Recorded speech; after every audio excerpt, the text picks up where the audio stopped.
यांनी अधोरेखित केली।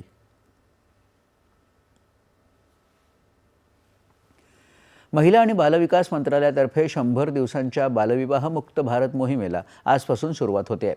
बालविवाहमुक्त भारत मोहिमेला 1 वर्ष पूर्ण झाल्याप्रित्यर्थ ही 100 दिवसांची विशेष बालविवाहमुक्त भारत जागरूकता मोहीम राबवण्यात येते आहे।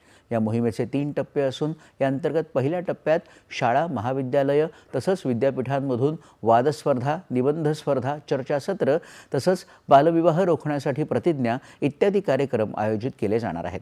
दुसऱ्या टप्प्यात धार्मिक नेते, समाजातील प्रभावशाली व्यक्ती, विवाहविषयक सेवा देणारे गट इत्यादींबरोबर चर्चा घडवून आणणं आणि त्याद्वारे बालकांचे हक्क, त्यांची सुरक्षितता आणि सक्षमीकरणाबाबत सकारात्मक वातावरण निर्मिती करणं अशा महत्त्वपूर्ण उपक्रमांचा समावेश असेल। तर अंतिम टप्प्यात ग्रामपंचायत आणि महानगरपालिकांनी आपापल्या बैठकीत आपला प्रभाग बालविवाहमुक्त असल्याची घोषणा करणारे ठराव मंजूर करावेत, यासाठी त्यांना प्रेरित केलं जाईल।